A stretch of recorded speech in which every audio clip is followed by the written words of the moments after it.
The story of Poppy PlayTime, echo of the forgotten factory. Ian was obsessed with Poppy PlayTime. Ever since he first laid eyes on Huggy Waggy's creepy grin, his life had been divided into before and after.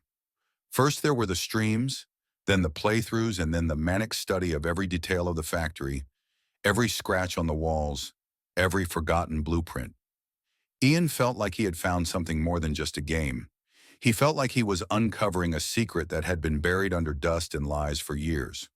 One night, deep in the silence of his apartment and the eerie blue light emitting from his computer monitor, Ian stumbled upon something strange in the game's source code. It was an encrypted sequence of symbols that defied decipherment. He spent hours on it, trying out various algorithms until he finally got it. The deciphered text turned out to be coordinates.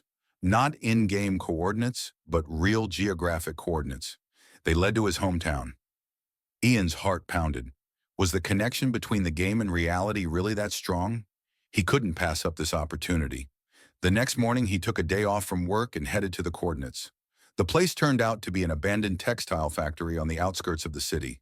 High brick walls, broken windows, rusty gates. The place looked abandoned and gloomy. But in Ian's head, images from Poppy PlayTime echoed. He felt that there was something here. Having overcome the overgrown fence, Ian entered the factory grounds. Inside, darkness and desolation reigned. Broken glass and broken bricks crunched underfoot. The smell of damp and mold penetrated into the lungs. Exploring the collapsed workshops, Ian came across an old blueprint lying under a pile of rubble. It depicted a diagram of one of the factory's mechanisms, and something about this diagram seemed familiar to him.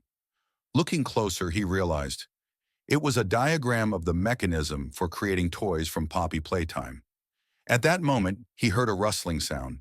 Turning around, Ian saw a dark figure standing in the doorway. The figure was tall and thin, with disproportionately long arms. Two glowing eyes were looking at him from the darkness. Ian froze in horror. His heart was pounding wildly in his chest. The figure began to slowly approach, making a quiet hissing sound.